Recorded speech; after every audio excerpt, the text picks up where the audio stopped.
Baby, it's anal or nothing.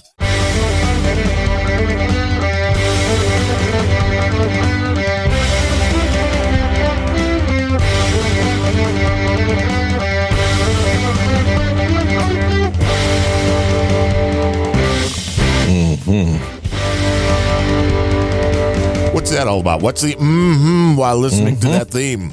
I thought that'd be the right thing to do. Are things in Texas going poorly? Are you a boots on the ground report? Is there war? Is there the smell of burning bodies in the air? Come and take it. That's what we say.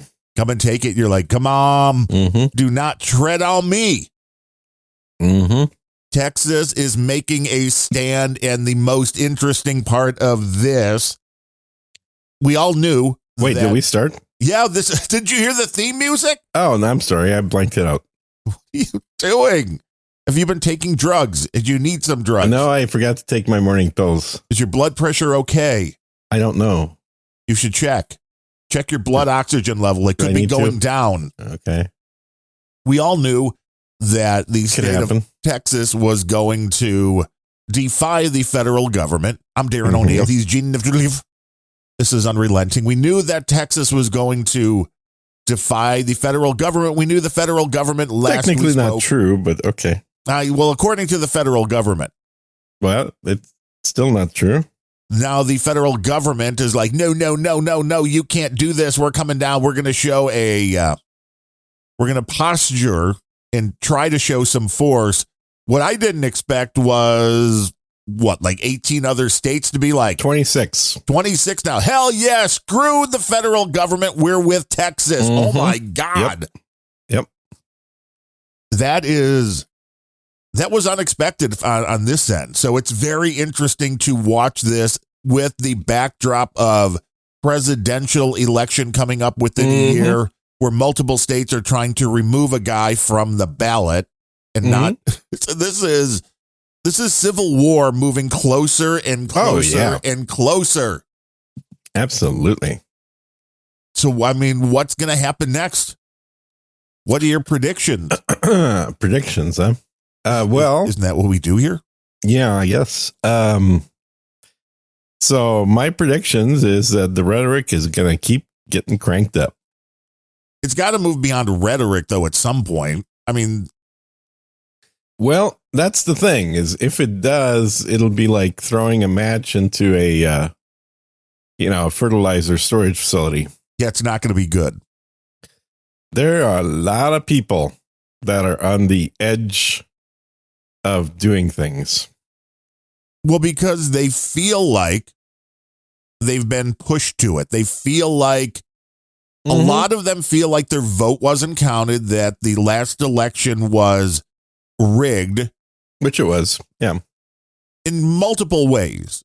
A lot of people still want to say, well, the voting machines were compromised. Yeah, but that's the thing. It's like the election can be rigged, and yet the president can be sworn into office. Like, those are not mutually exclusive things. Correct. So Biden can be the president, which I know some people are denying that he's the president, but he can have gotten there, much like John Kennedy, incidentally, through rigged voting. Right. Well, yes. And you can rig the election in multiple different ways. I mean, we know Kennedy would have lost Nixon if it wasn't for the fake votes coming out of your hometown there. Well, it's beyond just fake votes. There was intimidation votes. There was all sorts of the mob influence at that time. Was the mob, the union, the Democrats, same old difference. Yep. Yeah. Yeah. And now a lot of people still keep pointing to the wrong thing, though. It's like you have to understand that anything that would have happened with the voting machines themselves would have taken a lot of technical know-how and cover up. And I really don't think there was anything massive in that range. Where you got it was with things like the Zuckerbucks, where billions of dollars were spent to put boots on the ground, to have people go, oh, did you get that mail-in ballot? Let us help you fill them all out. Right. Well, we make sure your vote counts. Right. Make sure your vote doesn't count. Go with the Zuckerbucks. So there's that kind of set the fuse with January 6th, with a lot of people feeling like the federal government with Joe Biden at the helm is messing with their lives. They're intentionally trying to ruin their lives. They're pushing for the no borders concept, which is not new. Oh, now all of a sudden I'm bouncing back. Don't play with audio during the show, Gene. Oh, I'm not. What happened? All of a sudden I'm bouncing back to myself. Jesus. What are you don't doing? Do that. Do not do that. I'm not doing anything, man. You got to be. It's just the gremlins. I'm trying to shut down the X feed. That's all. Shut it down. Shutting down the X. Yeah, shutting down the X, man. Got to shut down the X. So I probably shouldn't have had X and Clean Feed running in the same browser, though. Huh? No, you don't want to do that because it's going to put them onto these same channels and all things get crazy, which is why you'll hear that with some podcasters who have their microphone channel, Clean Feed channel, also be the one that they're on a social media site or something and you constantly get bloop, bloop, bloop, bloop, bloop, bloop, bloop, bloop, bloop. It's like, turn it off. Come on. What's the bloops do? You got to be a professional. That's something coming in usually. That's a very important message coming in. It's like a pew pew. The pew pews. I got it. Okay. So they feel like Joe Biden and the federal government are pushing for a no borders, no new world order concept, which seems to be fairly accurate. I mean, if somebody can disprove that, feel free to try. But all of these things are going down. Texas, and it's hilarious. I know we've touched on it multiple times, but it's hilarious when Chicago and New York and these other sanctuary cities go, we're being overrun. And then you look at what's going on in Texas and Arizona and like, no, they're being overrun. Right.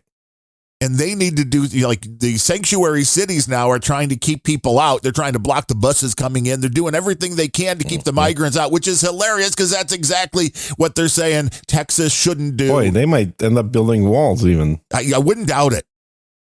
Although once Chicago's behind a wall, we don't let anybody out. That's probably true. You're walling yourself in. You're too dumb to realize it.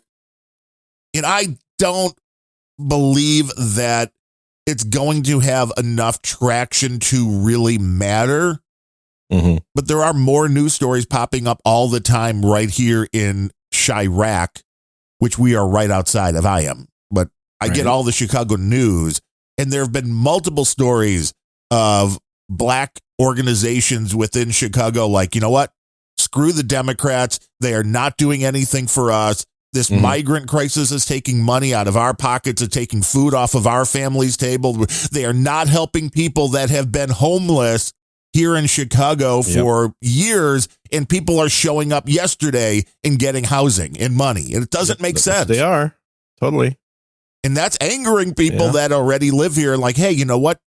It's not a racist. It's not a horrible thing to say, hey, let's take care of our own first. Let's take care of our house, and then we can open it up. Once everything is great here, then you can open up the border and start bringing more people in. Once everything's great here and you've built some condos and apartments and be like, come on in if you want more people to come in. Yeah, but which we don't.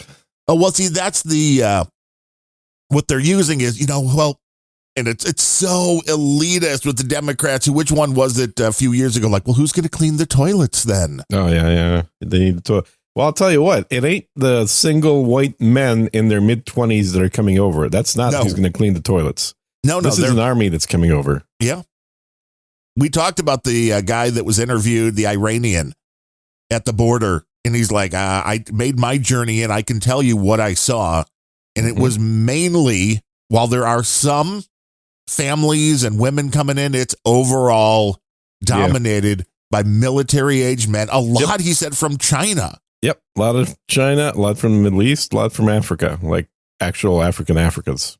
And then you ask the question, the next time one of these, 9/11 type events happens, which side are all these people in your country on? I don't think that's going to happen. But here's what will happen. Rape and murder will start going up significantly in the next 5 years. And it's going to get blamed on the next president. And that is something that has been talked about quite a lot on No Agenda, which is the concept of, okay, we kind of think as the Democrats, as the crazy leftists that operate in the shadows. We believe that Donald Trump is probably going to win. So let's set him up to have the worst time possible. Mm-hmm. And it seems like a crazy conspiracy theory until you really look at what's been going on in the world. And it doesn't seem that far-fetched then. Yep. That we can do whatever we can to make, it's like, okay, you're going to win. You want to come into this? Okay. We're going to make sure the economy's gone. You have so many people. You are going to look like a horrible person. Mm-hmm. And people are not going to be happy because as anything with a problem in a country the size of the United States, the answers and the things that have to be put into place do not happen immediately. The results do not happen immediately.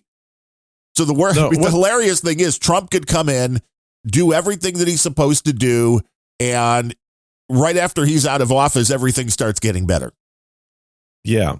Then that's probably the earliest, but I don't think it will. I don't think it's going to get better for another decade or so. Oh, and Digi Guru says that was Whoopi Goldberg. That was like, oh, well, who's going to clean the toilets? Oh, yeah. Yeah, exactly. Yeah, I think this may be a reason why Vivek dropped out immediately. Vivek rhymes with cake. Because I can pronounce him any way I want to. Because if he wanted to have his name be Vivek, he wouldn't have spelled it Vivek. You're just mad that he has hair. He hardly has any hair. Are you kidding? He's going bald, dude.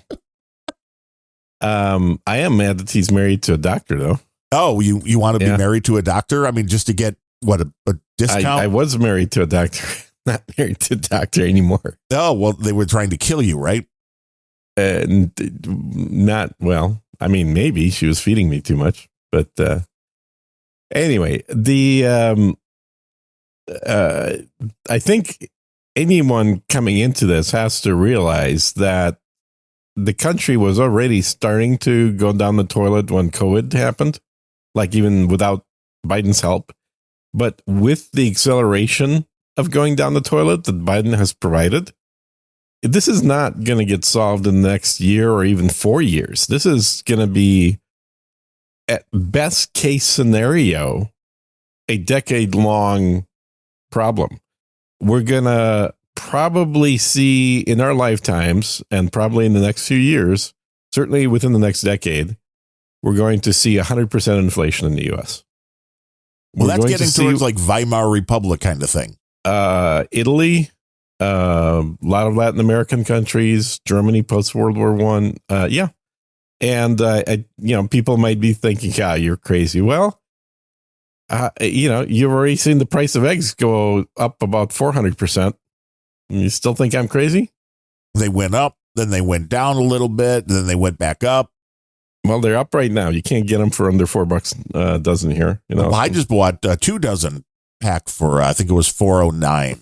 Yeah, you're getting Chinese eggs. Oh, well, those are the best. That's why they taste a lot like there's the lead is what makes them taste better. Oh, well, but you do. You need those essential minerals to keep your system going. Mm-hmm. Exactly. Yeah.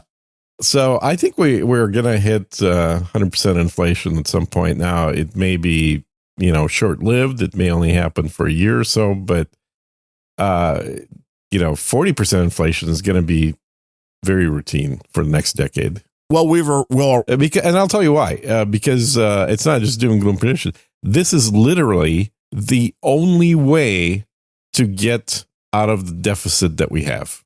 You can't do this without inflation. Well, yeah, because the money that we already borrowed, the quadrillion dollars that we borrowed is on a fixed interest payment. So the only way to get out of that debt is to make the money worthless, to have hyperinflation, so that what you're paying back is worth, compared to gold, compared to other things, a lot less than what you borrowed. And this is a normal thing that, economists recommend, is during periods of low interest rates, borrow money and then do things to increase the inflation, because then you're going to be borrowing money with a negative interest rate, which effectively means you're getting paid to borrow money. So this is going to happen in the U.S. We're well on our way towards it right now. with a 20% inflation. And by the way, anybody who hasn't yet, and I can't imagine anyone who's listening to us hasn't, but go to Shadow Stats, do a Google search for Shadow Stats, go to that website. They have the charts of inflation and unemployment rates based on the formulas which the government used back in the 80s and 90s. And so you can see what the actual rates are, because what's happened between now and the 90s is the government keeps changing what's included in the formula. Like eggs are no longer part of the calculation of the consumer price index because eggs have gone up too much and they don't want to make it look like inflation is too crazy. So they just remove those and only keep things that don't go up significantly in price. Like, for example, home computers. They keep getting cheaper, not more expensive. So those can be calculated, can be used in calculation of inflation and show that there's very little inflation. So, but if you use the exact same formula that you used back in the what I say, 80s and 90s, then it's the same formula no matter what. And looking at that formula, what we have today is worse than Jimmy Carter's inflation that we had in the late 70s. Yeah, they're changing the algorithms, basically, is what they've got going on. And the number is, since Joe Biden took office, the essentials, things you need to buy, mainly groceries and stuff like that, but the essentials of life up 17 to 20%, which you will notice that fairly quickly. That's not a small jump. So if you were per year, if you were paying $100 every week at the grocery store when Joe Biden took office, you're now spending about $120 a week. That's not true. It's actually almost 20% per year. Well, that would lead to the same 20% per year. Well, Biden's been in office longer than a year, so it's actually 60% inflation since Biden came in. So the cost of the livelihood of Americans is now 60% more expensive. I'd have to look at those stats. I saw the essentials over go to the Shadow last Stats. 3 years was about 20%. Yeah, but that's per year, dude. That's not since Biden. They don't calculate. The stats I saw said overall over that 3-year That's period. the official number. That's using the government's current numbers, which is 5 7/8% inflation per So by annum. applying the original algorithm, You're saying at 60%. 60 instead of 20. That's nice. Yeah. It's like that. That's what we had in the 70s. We had actually slightly less than. We had, I think, 17% inflation in the late 70s. Well, and people were outraged. We didn't have gas. People were lining up to get 5 gallons of gas at a time. Gas, for the first time, rose to $1 a gallon at the end of the 1970s. Those halcyon days. And then it fell back down to, I think the cheapest I remember in the 80s was 63 cents. Yeah, I remember filling up some big tanks for next to nothing. Yeah.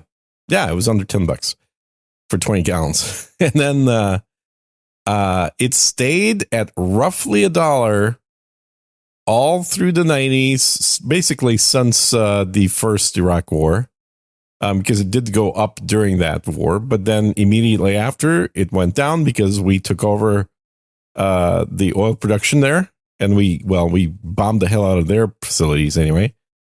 And the gas prices stayed from about 93 till about 99. They were right around $1, plus or minus a little bit.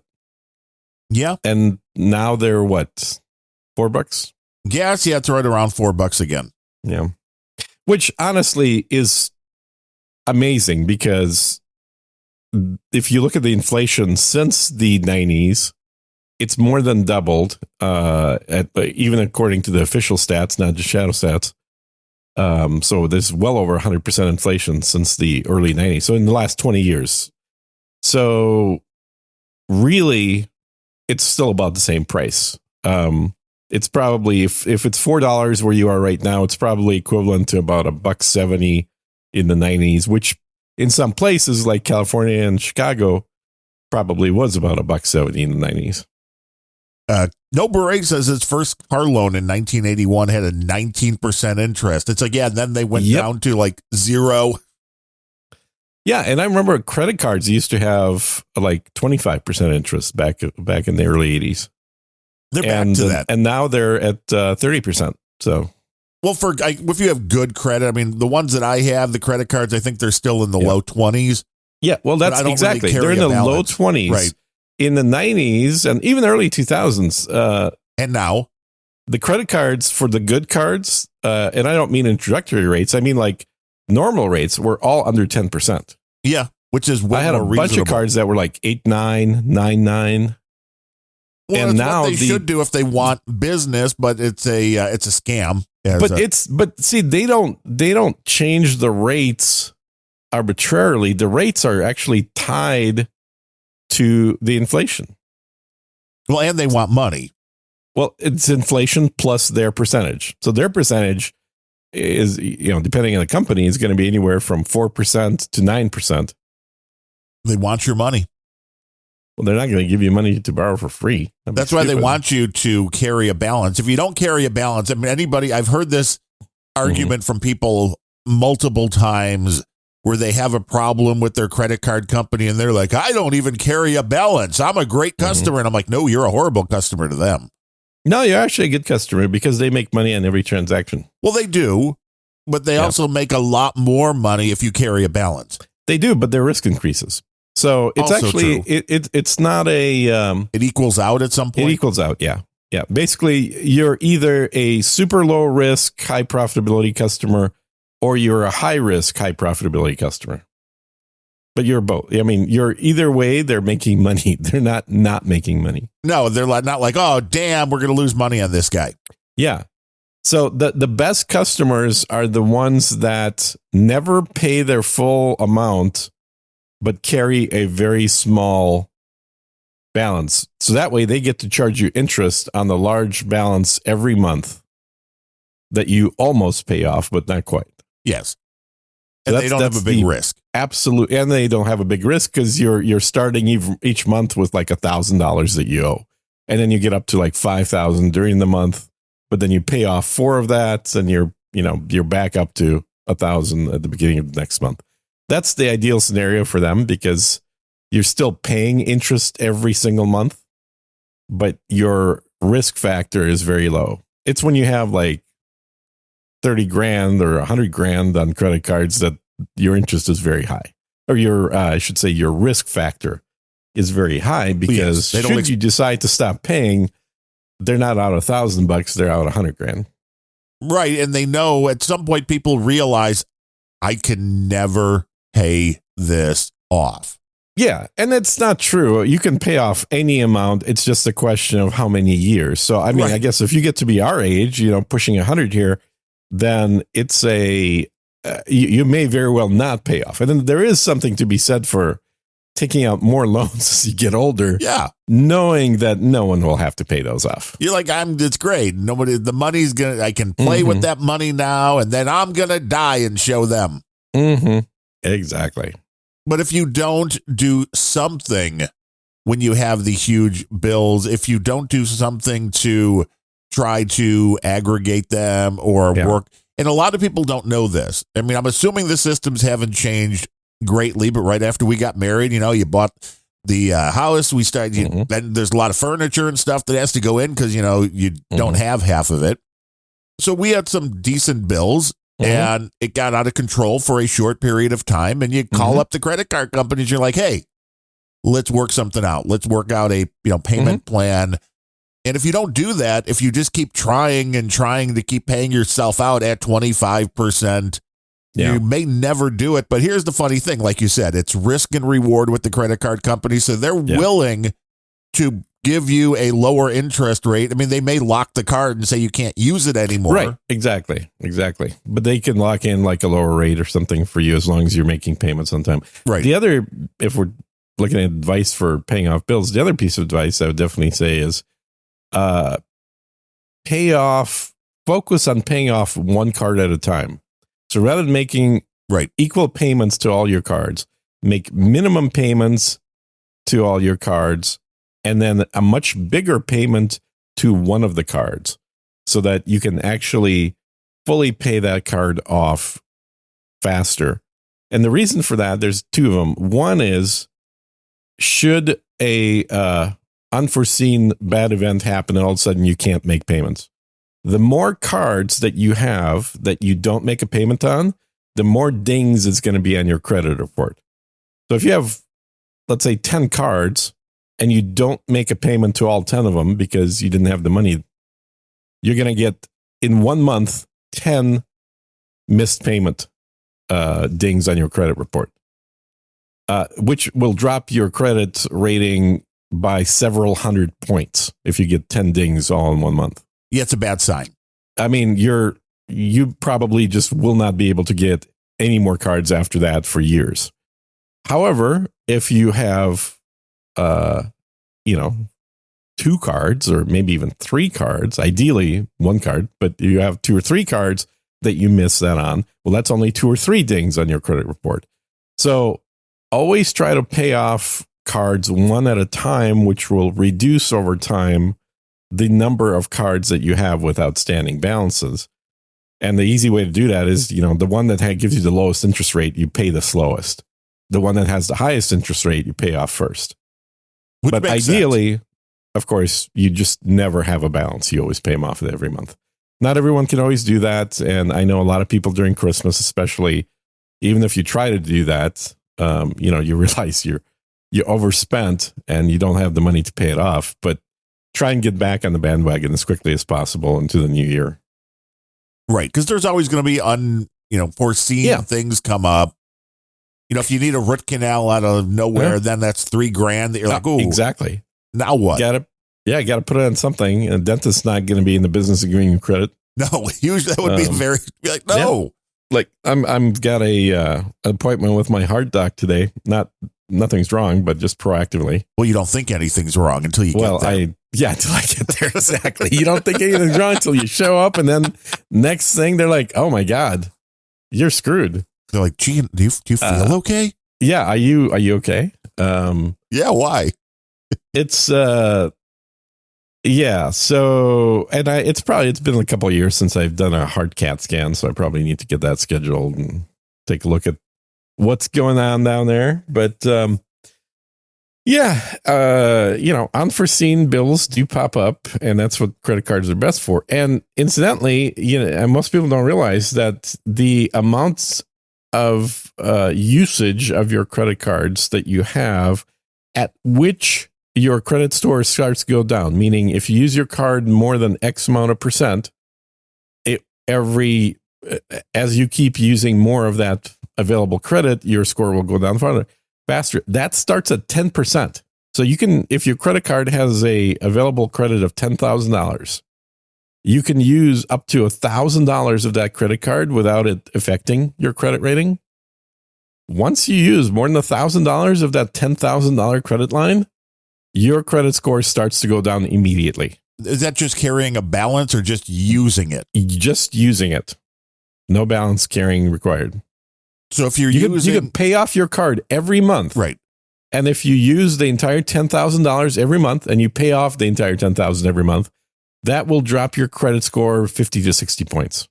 And the government's going to want to know what kind of narcotics the government doesn't care about this, but the credit company thinks you're a higher risk because you actually utilize your credit card. Well, you're using it. At some point, you're going to have a deal where you're not going to pay it. Exactly. So, but if you have a literal zero balance or you keep that under 10% is where it starts to change. So, and for a lot of people, you may not have a $10,000 credit line. You may have a $2,000 credit line. Well, guess what that means? Only use $200 of that credit card. Anything beyond $200 usage per month, even if you fully pay it off, lowers your credit rating.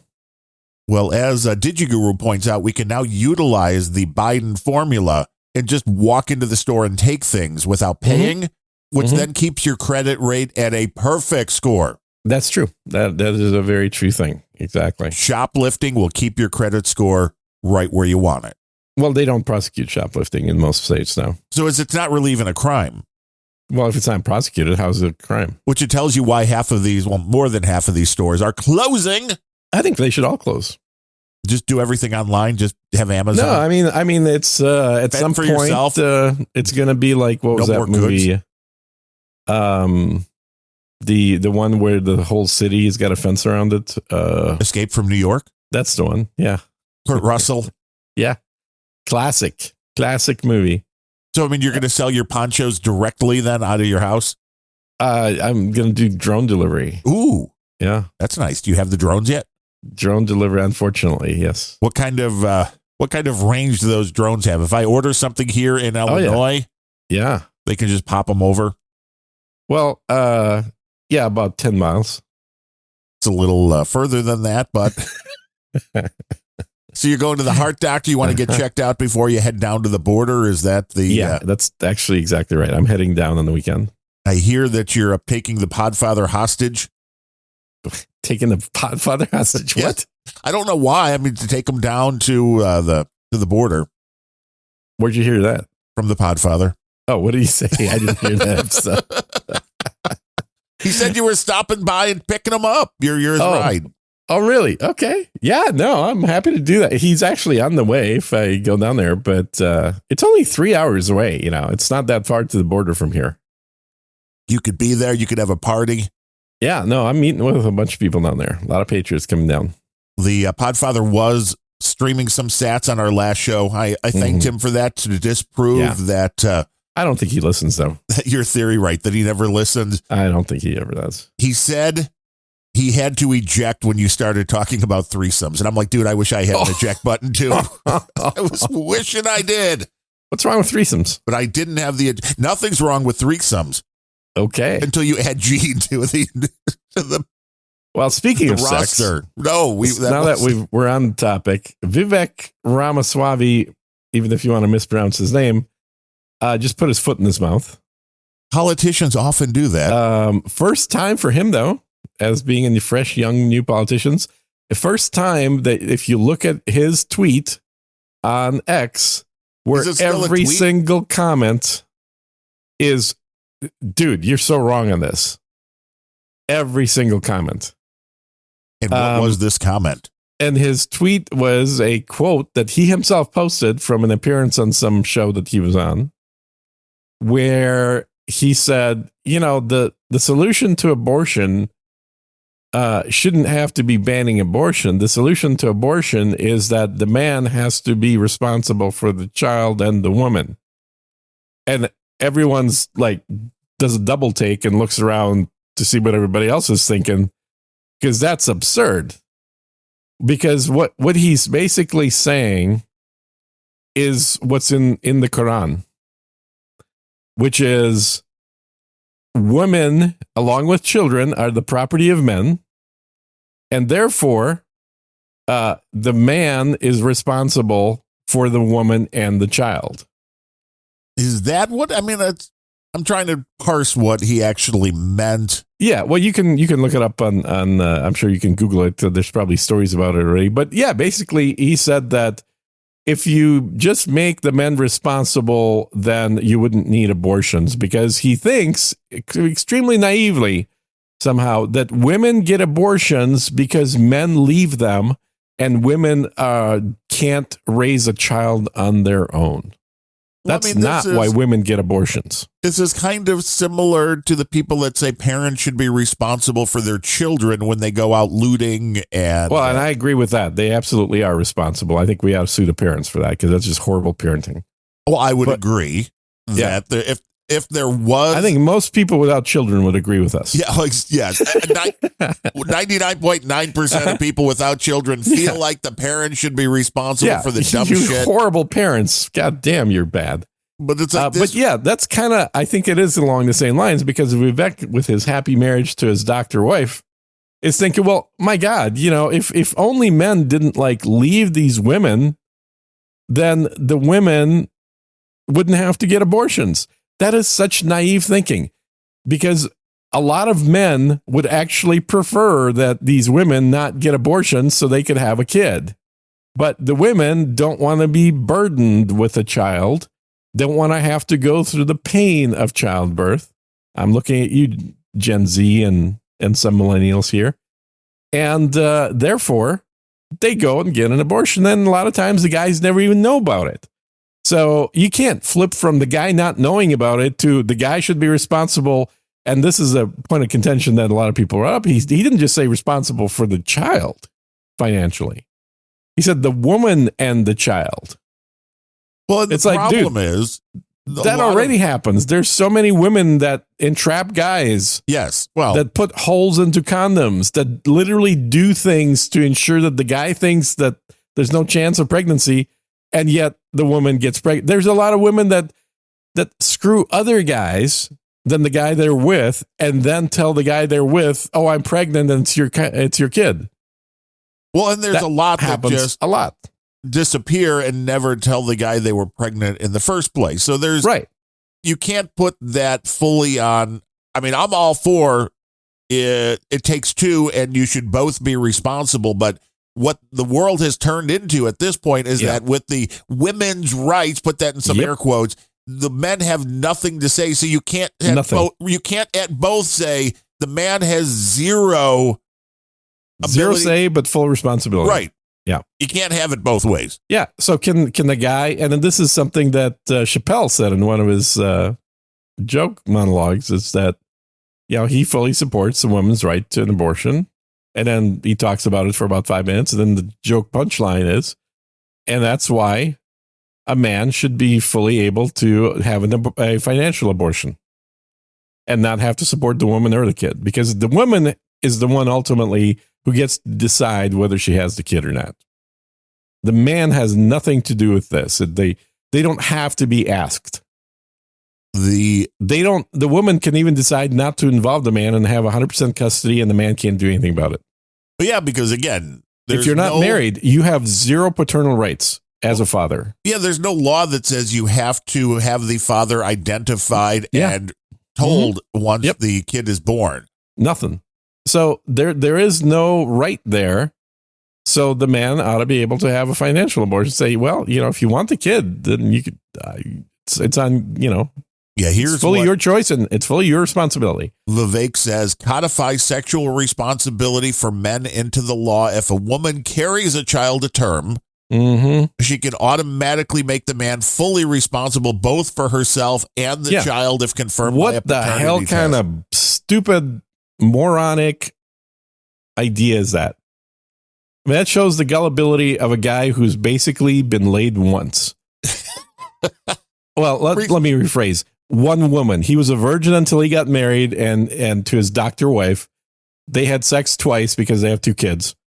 And that's it. That's his rationale here. It's like, dude. Well, we already have laws that the man is financially responsible for the child. Yes. That is already in existence. Now, it's not usually 100%, but that is in the laws. Yeah. I mean, what he says makes sense 100 years ago. When the place of a woman was in the home, she didn't work. She was a caregiver to the child and a caregiver to the husband. Well, it would lead to the greatest scam in the world, which is a woman telling a guy, no, I'm on birth control. No, I can't get pregnant. I literally tweeted that earlier today. And if she gets pregnant by the guy, now all of a sudden the rest of her life, as long as she keeps the child, is the responsibility of the guy. Well, for 18 years anyway. Yeah. Right. Certainly. I mean, it's a hell of a long time for someone free ride. You had a one-night stand with, right? Uh-huh.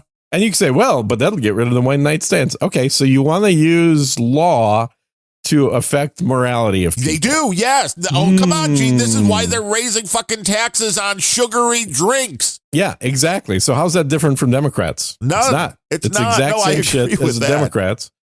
And furthermore, I mean, my counter argument to this, and I posted this on X as well, is like, okay, so basically what you're going to promote if you do this is that young men engage in more masturbation because it's safer and it's not going to cost you 18 years of loss of income. Well, this is what's being pushed already. Homosexuality, because rampant. It's safer and it's not going to cost you 18 years of loss of income. Happening. Don't forget trans, because then you can't have a kid. Yeah, you can't have a kid. Castration. Yeah. AKA trans, so you can't have a kid. And then for the men that still want to have sex with women, baby, it's anal or nothing. Because I don't trust you for 18 years of payment. So if you truly love me, it's only going to have, we're only going to have anal sex. So, again, if Adam Curry was listening, he's like, I'm out of here. Probably. I mean, baby, it's anal or nothing. That was the line that's going to have to open the show. That's fine. That's fine. Use it to open the show. And I'm going to use it as my ringtone. What do you mean just for the show? This is anal or nothing. Yeah. Unintended consequences of do-gooder politics. That's what this is. This is giving people way too much credit for morality, and by people I mean women. There's no way in hell that you can do this without first getting people to change their behavior through churches, through religion, through morality outside of politics, not by codifying morality into law, but by getting people to act differently. And guess what happens when that is the case? When people act differently, you don't need a law that says the man's responsible for 18 years if a woman decides to carry a kid out through birth, whether the man knows about it or not. Because the way it's phrased by him, it is 100% the decision of the woman what happens to the kid. Yes. It's all on her. The man may literally be a one-night stand that she never talked about until he starts receiving invoices in the mail saying, by the way, you need to pay me half your salary because I'm now with child. Well, it weaponizes sex only for women. Yes. Not a good idea. Not a good idea at all. Not a good idea. So it's the first genuinely bad idea that I've heard from Vivek. And I'm sure it won't be the last. And I still think on average, he's way better in terms of libertarian thought than Trump is. Certainly better than all the other candidates, but better than Trump, because Trump doesn't talk about solutions to anything. Trump is all about rah-rah. He's a great cheerleader. He's like, the greatest country in the world. We got to bring it back. It's like, yes, and how? Right. Because let's look at your first term. What exactly was achieved during Trump's first term to make America the greatest country in the world? The economy was pretty good. The economy was better than Biden. That's not hard to be that. But it sure as hell wasn't as good as it was during Clinton years. It was better than he had taken from Barack and Joe. So it was going in the right direction. He did bring back a lot more of American energy independence. By 2016, the economy had fully recovered from the 2010 financial disaster. So the economy was not really any worse in the last year of Obama than it was during the first 2 years of Trump. But by the bringing business back into the United States, he did bring more energy independence. Yeah. Energy independence is a good thing. I agree with that. He did have the unemployment rates between blacks and Hispanics, as well as everybody else, at an all-time high. The employment rate, I don't know if that, did I say it's unemployment? The opposite of unemployment. Yeah. Right.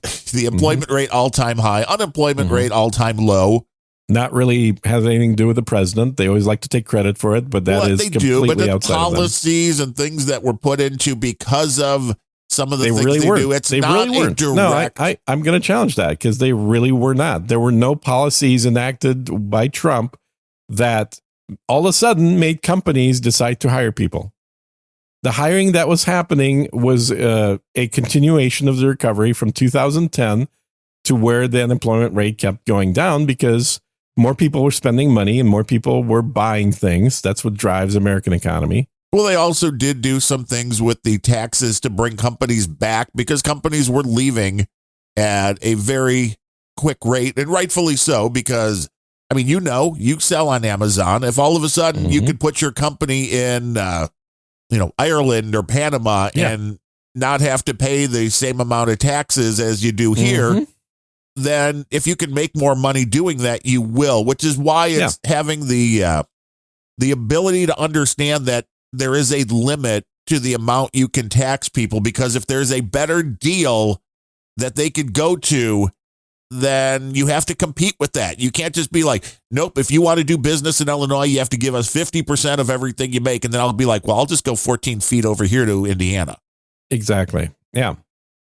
So, I mean, I know the president only has a certain amount of actual effect, but I think the president can certainly enact policies that turn things for the worse, but the recovery happens slowly over time, merely by not introducing new bad things. now Kind of here's like the other giving thing. credit for somebody for not being a murderer. You're right.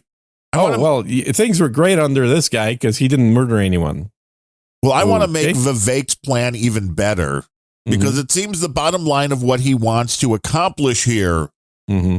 is give the woman who gets pregnant, who might otherwise get an abortion, Yeah, a financial incentive. for 18 years, It's paid for by the guy that she lied about. but Her let's being just on forget birth about the control. 18-year. Let's just say it's a financial incentive. Yeah. Why don't you just make it a much shorter financial incentive and say that the country will buy your baby for $100,000? Oh my God, dude! Do you realize how many pregnant women there would be for $100,000 payment? You know how many for babies children? we'd have to sell? Yeah. We'd have a lot of babies to sell. That is true. Yeah, and that like the rational replies to Vivek on X were about, well, hold on. People have to wait a year to get an adoption. There's a huge demand for babies to adopt in this country that's not being met. Why are we not looking at that? What's wrong with someone having a kid and then giving it up for adoption? Why do we have to look at it as either it's an abortion, Right. or they're going to be parents for the next 18 years? Right. And that is the one thing that, as a whole, the federal government in the United States has not made clear to girls, women that get pregnant, is that there is another option. Mm-hmm. And it's one thing, again, this is why I think you have to put some kind of monetary value on it, because a lot of people are dicks and aren't going to be like, well, if it's going to take, by the time they usually realize they're pregnant, it's like 6 months out of their life after that. Yeah. Yeah. And be like, Well, okay. and that's the thing. Like, I don't see a problem with saying if you want to give up your kid for adoption, then your pregnancy cost is paid for by the government. Right.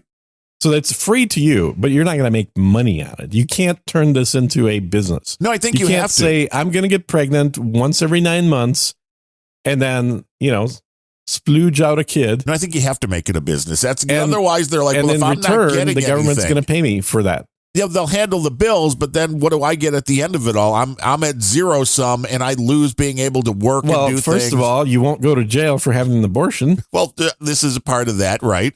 Okay. So that's one thing you'll get out of it. But it's like this isn't even something that is suggested. You're right, and it's we not can like recognize, we could do it clout, give them clout, recognize women that went through an abortion and then gave their kids up for adoption to parents that are happily going to be taking care of these. Can we at kids. least Like, give them a tax break for the next 18 years for being good citizens? No, No, you can't do that. sure you could. No, You could it's gonna do anything. This is Gene World. This is what effectively the opposite of what China did, right? Since they gave penalties to people that had more than one kid. So for several decades, in order to control population, which now they're completely backtrack on, they actually Right, now we give want more tax kids. breaks for 2 kids Yeah. instead of 1 kid. Well, because they want an army to come blow the United States to smithereens. Well, that army's already here. It's a little too late. They all came through the southern border. Damn it. But these are issues that, with a libertarian mindset, the only clear answer to all these questions is none of the government's fucking business. Stay out of it. It is not up to the government to incentivize morality. Yeah, and it shouldn't be up to the government to encourage abortion either, though. No, the government shouldn't be in the business of providing abortions, nor should they be in the business of encouraging morality. Right. Or turning, men into big paychecks for women that want to trick them into having kids. And then you look at Joe Biden's history. Our buddy Bill Mhm. O'Reilly brought a bunch of quotes and clips from him at one point where he's had a complete 180 on the abortion issue, which He's had a 180 on a lot of issues. There's Yes. videos of him talking about the border and how Right. it's critical to protect the border because unions back then didn't want the competition. it is amazing to see the kind of change that has happened with this guy. And at this point, though, I think it's all that he is nothing more haven't than you a puppet. heard? The parties have swapped. Right. The parties have swapped. So have all of Joe Biden's ideals that he once held. And because now I think he is so diminished, I think he does have some kind of dementia and he doesn't even know where he is. So he's had it for years. Oh, yeah. Well before he was elected. And it increases. Anybody that's dealt with somebody with dementia knows that it increases. It depends on it's what elder kind. abuse. I mean, I think Adam started popularizing that, saying it's totally true. This, like, having these geriatric 80-year-old people, Trump included, be involved in politics is elder abuse. This is not, they ought to be playing golf together for that matter, because Trump was a Democrat for 60 years of his life. Until they turned on him. Yeah, literally. And then decided that he's going to become a Republican because he didn't care what party he runs for. He just wanted to be in there. But it's terrifying to me. And I think there should be some kind of cognitive. I'm sure they actually do these behind the scenes, but I think there should be cognitive tests for presidents and presidential candidates. How about for vice presidents? Should there be cognitive tests? Because I'm pretty sure the current one would fail. Obviously. She would probably fail a lot of drug tests as well. Uh-huh. But I saw this with my grandmother long before we knew what dementia even was. And it was a decades-long ramp up that would start with things like my parents would go on vacation. So I would check in with her, once I was old enough to be by myself. And she'd be like, oh, where did your parents go? When are they coming back? And at first it would be the next day she would ask the same question. It would get to the point that, 15 minutes later, she would ask you the same question. Yep. And otherwise could function, could make food, could get dressed, could understand all of that. But the short-term memory was shot. And you're like, if this is the president of the United States who doesn't have a short-term memory, that's very scary. It is. My grandma had the opposite problem, which is her brain was perfectly functional until she died at 96. But, the organs were starting to go way before that. Yes. And I don't know which one's better. I think it's better for, not waking up when everything's still running. Yes. No. That's the best. I fully agree, man. That is, and I'm sure he stole it from somebody else, but the folk singer Todd Snyder quite often tells the joke with one of his songs, I want to die like my grandfather, peacefully in his sleep. Yeah. Not like everybody else screaming in the car. Yeah, exactly. Exactly. And I mean, the best version of that, not counting on it, obviously, is to have the last moment of your life be spent, engaged in a little raunchy behavior. Oh, right. You want to go on top or bottom. That would be the ideal. But if you can't have that happen, at least in your sleep, last thing you want to do is end up in hospice or some shit like that. Yeah, that's absolutely horrible. My grandfather had a nurse check him, I think the night before, the day, the morning of. Everything looked good. He had a doctor appointment. Yeah. They walked down the stairs, and it was funny because he had a long-running thing that he hated my parents' Cadillac, that he had a old Delta 88. Well, that we talked about it. I got that Delta 88. They walk down. They're talking about where they're going to go for lunch after the doctor. My grandma gets in the back seat. My grandpa gets in the front seat. By the time my mom walked around the car to get into the front seat, he was dead. Oh, my gosh. Just like, boom, nothing, didn't say just anything. Like in the country music song. It's like, but that's the way to do it. That is the good way to do it. Yeah. There's no suffering. You're great. You're talking. You're having fun. And then all of a sudden, boom, you're not there. Yep. Exactly. So did they go to lunch then? No, that totally screwed up the lunch. Let me tell you. I thought it was just going to be like a Weekend with Bernie. Right. Just bring him around. Like, that's great. He's ready in the car. You can just go drop him off. Yeah. Yeah. He's already in the right position. So you could just bring him to the restaurant. But yes, that is a way better. My grandmother then with the dementia wound up in a nursing home for years to the point to where she really didn't know where she was or what she was doing. That's horrible, man. And very similar, my mom's cousin, who at least had enough money to be able to stay in her own house. And, you know, we hired people, but that was horrible because finding somebody that you can trust now for 24/7 care that doesn't cost. It's like $150,000 a year. Yeah. It's unbelievably expensive. It's and then you still expensive. don't get super good care. No, you really don't. Yeah. And I went through a few years ago, my mom had a stroke. So she was perfectly fine up until the stroke. Had the stroke. So that blockage to brain, right? Blood blockage to brain. And after the stroke, after she was in the hospital and everything, and like she just, she was gone as far as I'm concerned. I mean, she was still alive. There was still a person that could walk around and eat and right, but not the same react person. to things, but my mother was no longer there. The like 100% of the personality was gone. 100% of the memories were gone.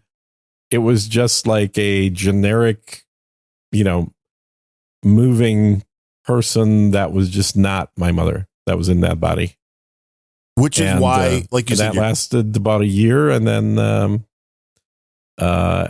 we never really know for sure what exactly killed her. She died during COVID, but I don't think she had COVID. I think she just had another stroke. But of course, it's recorded as a COVID death. Oh, of course. Yeah, because every old person that died during COVID was always COVID. And then COVID caused stroke, so forget she's had it before. Who cares? Yeah.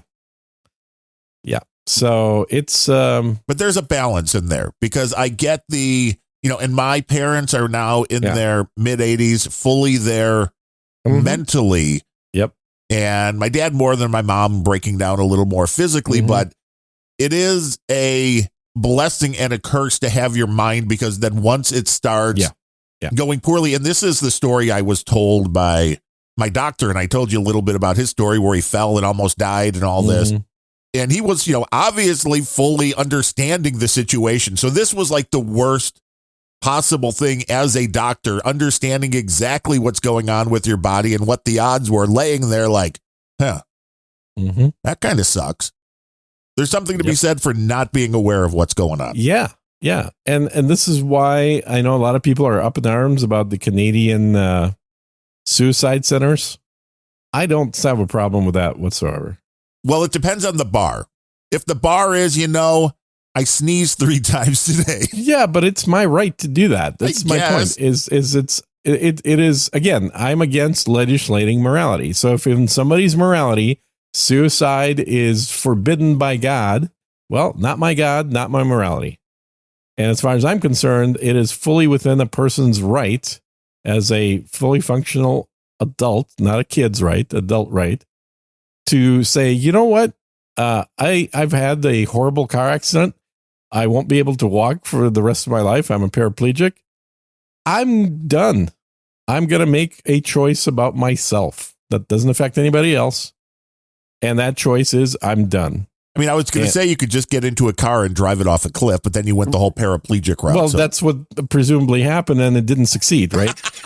Right. The first time didn't work out. Yeah, so you need some help. It's like that is just absurd that you have to force people to go and drive a car off a cliff. You should be able to have. That's why, I was always a big supporter of Kevorkian back in the 80s, who was a doctor that had assisted people with doing their own suicide. Right. Oh, yeah. Because I believe that truly the control of one's own life.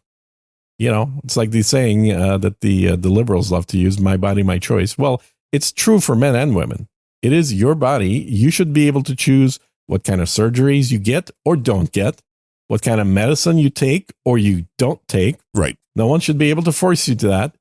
But exactly in that same line of reasoning is you should be able to take something like an opium overdose, for example, in the hospital, under care opium overdose that will end your life. Because it's your life. It's not anybody else's life. No, I'm with you. I mean, if somebody walks in that's a healthy 25-year-old and is just depressed, then I'm going to try to convince you that maybe you could get some other help. But when you have things like terminal illnesses that are horrific and painful, and every day is worse than the last, then yeah, Mhm. I fully understand that. And I'm not But- somebody that's going to be like, but I also well, don't no, have a that's problem with the 20-year-old either. And I'll tell you why, because historically, if you accept the idea that people didn't get invented by God 6,000 years ago, but we've been here for millions of years and evolved from slightly less intelligent species. The idea of somebody getting depressed and walking off and brooding usually resulted in their death because an animal would eat them. well, this is true. So had different things what going we've on. done, and again, I have a lot of unpopular opinions, all stemming from the idea that an individual is 100% owner of their own life. And that is not something shared by a lot of Christians. They consider that you don't own your life, God owns your life. I believe an individual owns their own life. And therefore, your right to live or die is something that you possess and nobody else. Unless you violate somebody else's life, like if you kill somebody, and then obviously you forfeited your own life in exchange for that. But since you own your own life, it should be up to you to decide whether you want to continue living it or not. Some might say your unpopular opinions are unrelenting. Ooh, nice. Ooh, nice segue there. We are a value for value show, you know. Oh, did we get any money? Today, we are once again sponsored by Dale from the Land Down Under. Oh my gosh. Hey, Dale. He's the only guy that wants to keep us going. I know, right? Well, CSB sends stuff too. He does. He sends his Yeah. little boostograms, Yeah, but not like genuine money. genuine Dale. American cash. I mean, this was I'm sure 103. it starts off as Australian cash and then gets converted. But It did. That was when I looked at the thing from PayPal. It Mhm. originally popped up. It was like $168 Australian, which turned Mhm. into $103.48 American. Mhm. It's like, damn, that's not a good rate. And it was probably exactly 100 American in the calculation, which is why he sent what he sent. Probably. It's always a little over. Yeah. I think it might mean something. cover the PayPal fee. That's what it is. And then a little, yeah. Well, there's always some of the PayPal fees, Yeah. and they always probably want more because it's Well, we Australian. definitely appreciate Dale, and as we've said in the past, any time you make it out this way, or if my trip to Australia happens, obviously I'll let you know and we can connect in person there. But either way, we will be happy to go out and grab a dinner with you, get a nice steak. He has a note which says, "Comrades, congratulations on 100 shows, gents. In true Seinfeld fashion, everybody skipped the party." Exactly. Good point. That's Uh-huh. episode 100. Forget it. We'll come later. It's always Yeah. too busy. Yeah, exactly. He says, "Get on a plane and get some sun down under. A couple more subversive Americans isn't going to change anything. I've got plenty of the 3 C's for the unrelenting lifestyle: cocaine, caviar, and Cubans. Perfect. No reason we can't circle the drain as civilized people." And I was wondering if Yes. I mean, the cocaine and caviar I get, but the Cubans, does he mean cigars or Yeah, women? Cuban cigars. Yeah. Oh, okay. Because the women would be better, I think. Jesus Christ. Here you go. I'm talking about libertarian principles and owning your own body. You're talking about slavery. No, not slavery. You want some No. Cuban slaves. I know what you're saying. Didn't say slaves. I just You said meant have slaves. some Cuban women around. They very caliente. Uh-huh. As a Some result, caliente Cuban women. Yes, we know what wink, wink, nudge, nudge that means. wink, wink, nudge, nudge. As a result of the current thing screwing up shipping, the extra time taken expressed as a percentage of the corresponding reduction in capacity is about 27% for Europe and 17% for North America. He says ships passing Wow. through are now altering their ID tag to say things like Chinese owned, crew, Mhm. cargo. Mhm. He says, "I've been wondering if the Great Reset is just political cover for the rest of the world, putting us in the corner, so to speak. Mhm. Things seem to be moving that way. Stay unrelenting, mofos." And yes, I think that is an interesting point as we move into the totally not new world order of the world without borders, that we're not going to try punishing. We're trying to devalue the United States. That would make Yeah. sense. And I like I said, this is the only way out of the quandary, the quagmire that we've got ourselves into financially, because what we can't do is just not pay our bills, right? We can't default. We can't turn the U.S. into a third world financial country where we have defaulted on payments to bonds and we become derated. And that means the country can no longer borrow money, or it has to pay a much higher percentage rate to borrow money. But what we can do semi-legitimately is just devalue the hell out of the US dollar, make it be worth less, although it's still apparently worth more than the Australian dollar. And as a result of doing that, we lower the amount of money, relatively speaking, as compared to, gold and other assets that we owe these countries. And it used to be China and Japan owned the majority of American financial instruments. China is mostly out of that. Like they own very little at this point. I think 2 or 3%. Japan still owns a good chunk, but not as much as they used to of U.S. debt. Well, we know China's trying to buy a lot of farmland. Well, but that's not debt. No, they used to buy bonds, American bonds, right? So official government instruments of what do you call it? It's just the new takeover. Financial instruments. Well, it's always been. This is what we've done as America. You know how many military bases the U.S. has? Lots. Like I think it's around 170. Because 170 bases on other countries' land. They love the United States. They want us to be there. Well, I'll tell you what they do love is the payments they're getting for leasing those. Yeah. True.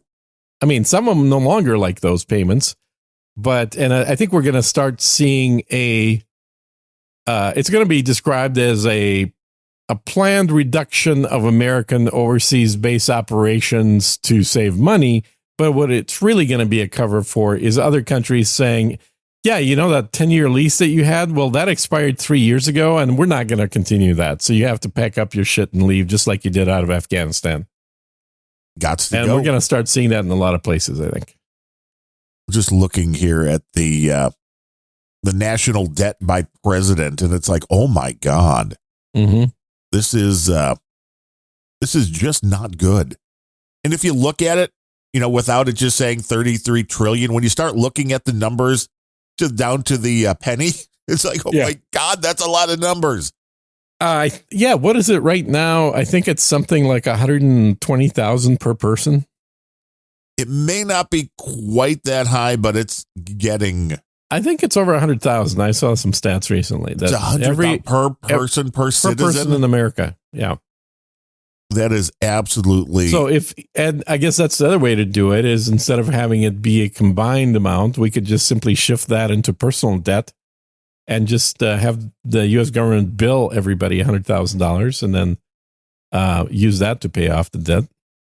Looking here, the last president that the debt contribution that they had was in the negative goes back to Calvin Coolidge in the 1920s. Sounds about right. Mm-hmm. He gets a bad rep, but he was actually not a bad president. It's like, damn, everybody just wants to keep spending money and not understanding. I mean, this goes right hand in hand with the personal financial advice we gave earlier. You can't continue to spend money. Yeah.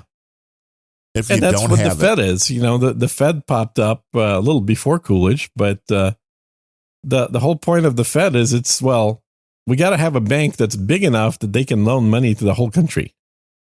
It's a big bank. So it's a very big bank. Yeah. And speaking of money, we got 11,000 Satoshis from CSB. Oh, there we go. About $4.50, I think, is where he likes to be. Sounds right. Howdy, comrades, Gene and Darren. Everybody knows you say howdy, comrades at the start of these. Attention, all listeners. Well, no, you would mean you want to talk to all of the comrades, CSB. Yeah. Exactly, CSB. Comrades, if you're in the mood for some delightful cartoons, make sure to follow CSB on X, formerly known as Twitter. They know that. Mm-hmm. That's just 3 simple letters to remember, CSB. And don't forget to check out his blogo at www.csb.lol for even more fun content. Trust me, you won't regret it. CSB. Yeah, I looked through CSB's Twitter feed couple days ago. He's Xing it. He's X feed. And He posts definitely the best of his cartoon work on X. So if you want to see the funniest memes and the best artwork, I would definitely sub to him on X.com. Have fun at CSB. Mm-hmm. And then we had some, and I even give him ideas occasionally for more cartoons. and sometimes he just mocks us. And that's fine too. The Podfather Adam Curry streaming some sats was a little 7,500 sats or so. But like I said, 12 cents he had to get out before you kept talking about threesomes. about sex. Yeah. Yeah. Mhm. Sir Noldus was streaming some sats. We appreciate everybody who helps support Dude, the he show. even met one of the girls that I had in the threesome. So I don't know what he's complaining about. Maybe that's why the mental image just had him running from the listening pleasure of Unrelenting. Yeah. Just go to unrelenting.show. All the information is there. If you would like to help support us, we are value for value, which means if you got a laugh, if you got any value, if you got some good financial advice, we don't give it. But if you got some anyway, Or medical advice. we don't Or give legal that advice. either. You don't give that either. Then you put a number on that, go to unrelenting.show and help us keep helping you. I mean, we're really, we always say we're just like Seinfeld. We're a podcast about nothing and everything. We are your concierge to the world. Yeah, we quetch so you don't have to. Exactly. We can help you out. If you have some questions, we've got answers. Yeah, except for any advice. Yeah, we don't have advice. We have answers, We have answers. but we do not have any no advice. whatsoever. Exactly. I mean, we may need bail money for Gene and Adam. if they're the going to next, border. I was going to say, the next show may be coming from a headset and a laptop Ooh, on the border. that would be even better. Because, I may be down there. That would be interesting. Boots on the ground. Mm-hmm. Of course, I mean, they would be like Armani boots or something like that. Whatever. Whatever. You don't have a nice, like, Crocs, baby. I have Crocs. oh, that's pure Texas. I want to see you in, okay, Stetson hat, Yeah, I got one of those. Adidas tracksuit, Got one of those. Crocs. That's what I want to see you down at the border. I totally can rock that. That would be a perfect look. Yes, I can totally rock that. People will be walking up to you and being like, what's this? Mm-hmm. Mm-hmm. We need to start selling unrelenting tracksuits that are totally Adidas knockoffs, just with the unrelenting logo, or make a Adidas like logo. We're not doing knockoff Adidas, dude. That would be awesome, we're wouldn't it? definitely not doing that. Can we just like get an Adidas and then like write no agenda? Or I'm sorry, I mean, we could unrelenting certainly with get an Adidas tracksuit and then do a thermal transfer that says unrelenting on it. oh, that's even better. Yeah, that's not cheap. Can we just It's going to use, be over $100 for our cost. what if I So just a couple $100 for people to buy? what if I just use a Sharpie and write unrelenting under the Adidas part? That might make it much cheaper. Like it might cost us $100, but it'll be $20 to buy at Goodwill. That would be awesome. Well, that's it. We just know we need to buy used Adidas. That's, Yes, use Goodwill Adidas with a Sharpie that says unrelenting on it. yes. Okay, everybody that wants one of those, let us know in comments on whatever X or whatever the new Mastodon is that I'm not on. Oh, you're not on the Fetty, man. You want to? You should No, get on I'm the done Fetty. with the Fetty. The Fetty, I've had all the Fetty experience over the last 6 years that I need. You can have an account at planetrage.social. I can have an account on a whole lot of systems that I don't need to have an account on. Yeah, but at planetrage.social, you would help promote my other show, which would be even better. Well, here, CSB, why don't you do a donation to our show, next show, promoting Planet Rage? Even That'll better. work. Yeah, that would be even better. And I noticed when Dude Named Ben posted your last show. Yeah. And he shortened it. It was GOB. I'm like, whoa, whoa, whoa. Oh, Whoa, whoa, whoa. This seems like you may be infringing. oh, I don't know, man. I mean, we have GOB, good old boys. That's us, Uh-huh. Just Yeah. like Grumpy Old Ben's. I don't know what that is. That's Exactly. my old show. Right. Yeah, I vaguely recall doing that show. Yeah, It for was, like 25 episodes. it was a Yeah. wonderful show while it lasted. And it had a better time slot, if I remember right. Well, it was a little bit later in the day. Uh-huh. Uh-huh. I mean, do you like later in the day? I thought you liked earlier, so your voice. No, had I mean, that. it had more listeners, is my point. Do we ever have more listeners? The downloads on this show are still clicking along. rocking it. I don't know if Well, anyone's definitely listening. on GOB. I mean, good old boys. The downloads keep growing every month, which is a good sign. I had to log into Apple. I didn't have to, but I got the email from Apple. Oh yeah, the yearly email.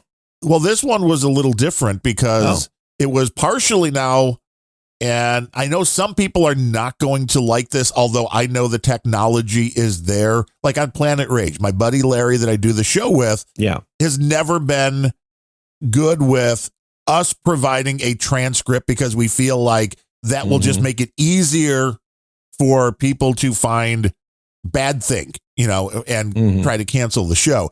Apple, as part of their new podcasting 2.0, their whatever they call it, is now going to be providing transcripts for everything. Really? Yes. So it's going to make it a little bit more of an interesting landscape. Even What if you already have a transcript? You can give them your transcript. Yes. Hmm. So if you don't have one, though, they are going to be doing it themselves, as a feature. And I think you hit the nail on the head, though. I think the main reason for them doing it is so that they know what shows to cancel. Yes, it's a lot easier to find the keywords and things you're looking for. Exactly. So as soon as they start finding the words insurrection, unelected, vaccine, fake election, Nazis. Well, they don't care about Nazis because that's us. Right. We're the fascists now. Yeah, we're the fascists, remember? It's everything's done a 180. Yeah. Once they find all these key terms in the podcast, then they'll send out letters that say, unfortunately, it appears that your podcast will no longer be carried on Apple products. You have been banned for life, and you can never have another podcast carried by Apple because you've been found to be a Nazi quadroon. And then I wonder what happens if you provide a transcript that is not the show that you're. Oh, that would be funny now. That would be funny. Yeah. Do a totally different transcript for another show. Yeah. Be like, that's different. And then just have it totally be whitewashed. Yeah. Yeah. But I noticed that I'm sure someone's going to try that. That sounds like something that a lot of people would be from certain websites would be very much into doing. I mean, one thing that I've figured 4chan. out is that the amount of people listening on Apple and on Android is minimal for us. Yeah. Oh, really? How are people listening? Normally they are listening, obviously, on these new podcasting 2.0 things, because if you add the Apple and the Android stuff together, it is maybe 10% of the total of what we get downloads. Interesting. Let me bring up the real-time stats for just good old boys. Let's see, by device. So number one, Podcast Addict with 17%. And then let me just make sure this is for all episodes, not just the last episode. Yep, still true. Podcast Addict is number one. Apple Podcasts is number two. Fountain is number three. Overcast is number four. And AntennaPod is number five. The device types are Apple iPhone, overwhelmingly. That's your number one listening device? Yep. How many? What was the percent on that? 38% nice. On the Apple iPhone. Ooh, Android phone, 28%. Unknown device, which is still probably an Android device or a some kind of hacked together thing, 17%. Windows Computer 7 and Apple Computer 2%. So people love the Apple phones. They're not big fans of. Oh, yeah.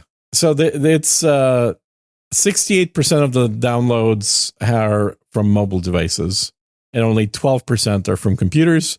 Oh, smart TVs and smart speakers could be the unknown devices that go in there. Oh, so it could be your Amazon device. Could be the Amazon, somebody saying play podcasts on Amazon. Could be somebody that has a Samsung TV that can play a podcast. Yep. Mm-hmm.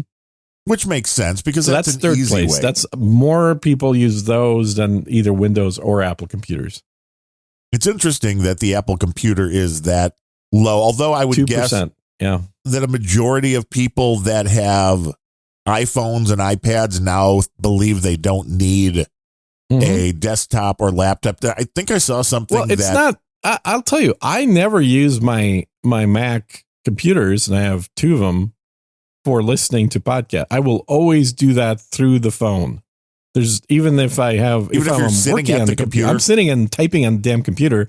I'm going to hit play on the phone because it's just easier. Using headphones, or you use the little stupid speaker on the phone? Sometimes. I mean, for podcasts, you don't need headphones because it's just spoken word. So it's not like, you need to get the final frequencies coming through headphones. Well, that's probably why you can't hear Larry Blydner. The little phone speakers, like they don't carry sounds that are that low. It doesn't go down that low.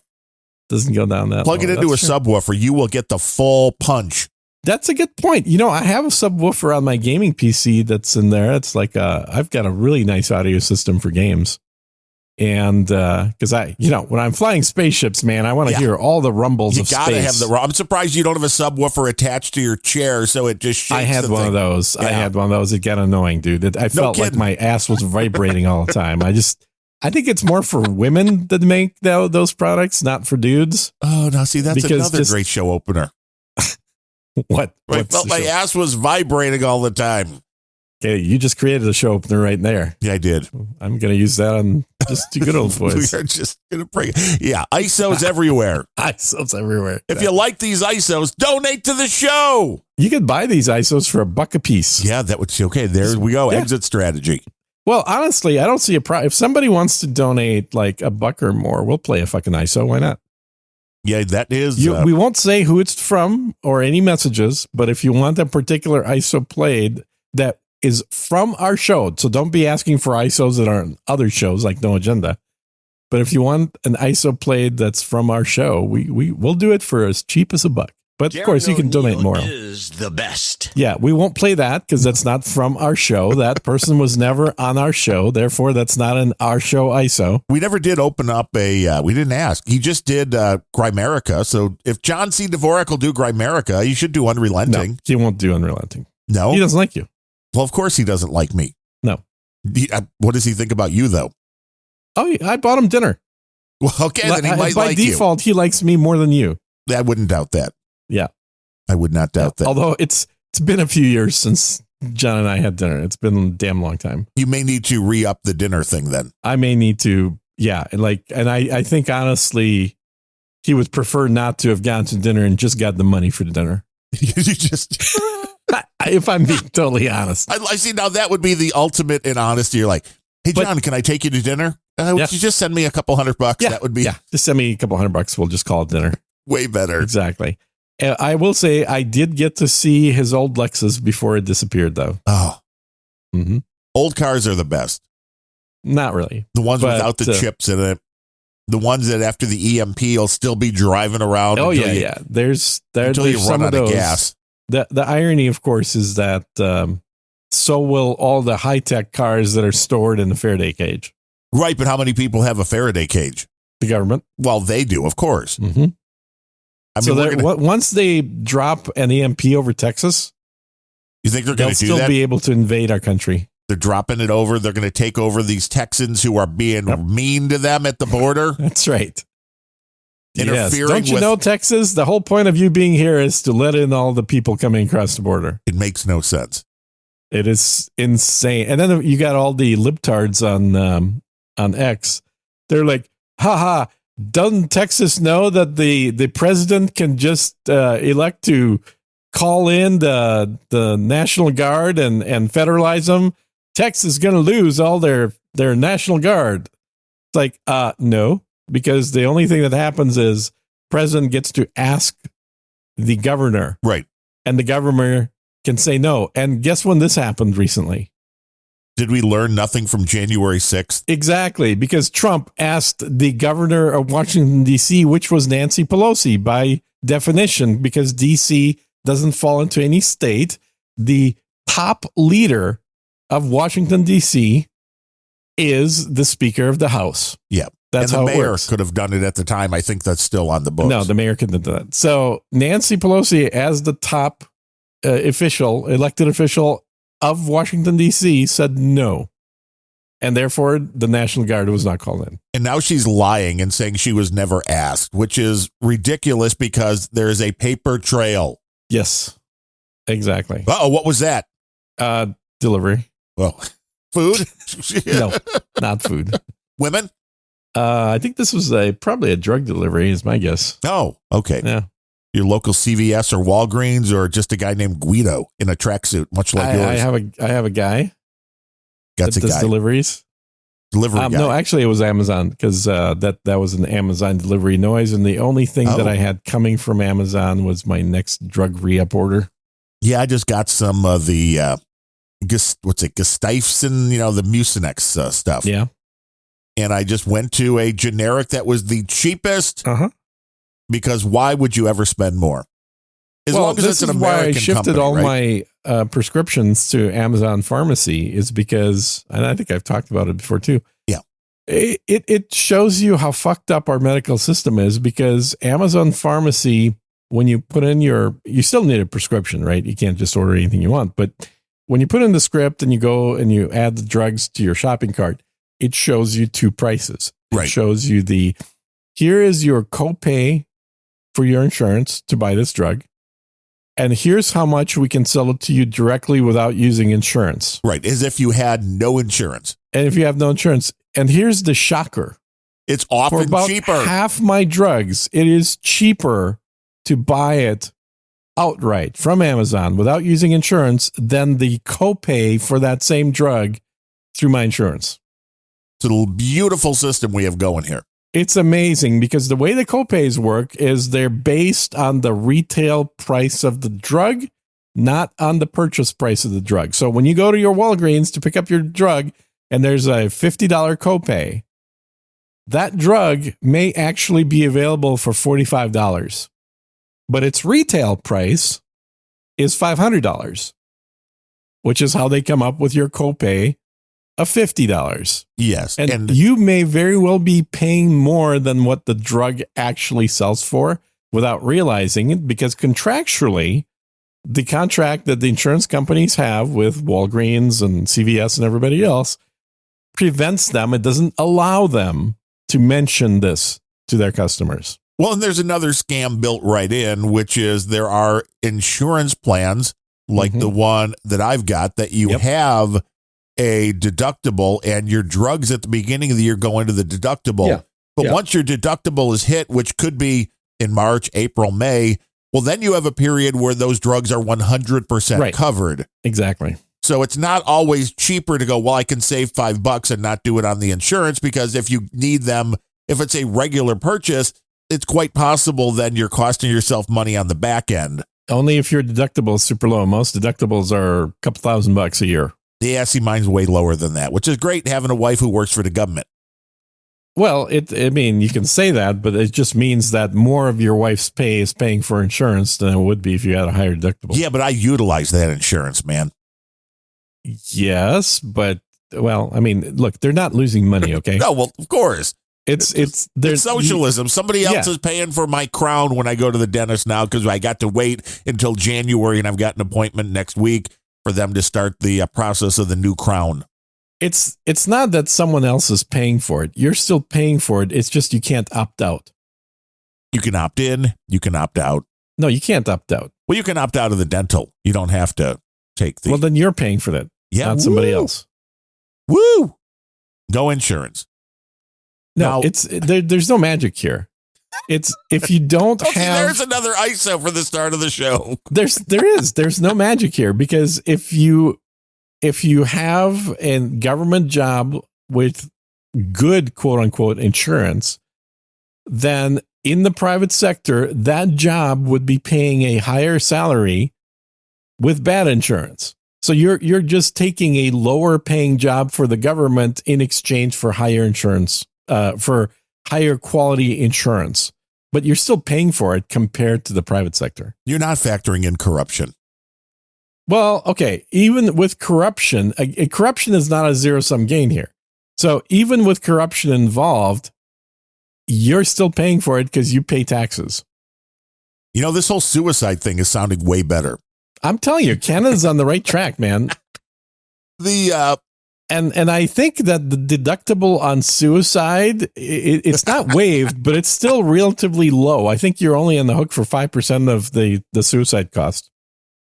Yeah, that was one of the conversations later in her life of my mom's cousin, who was like a grandmother to me, when she wanted to be at the cemetery rather than buried in one of the, what's like a mausoleum kind of thing. So it's like, but it's not enclosed. So I don't know if they call it a mausoleum, whatever it is. Yeah.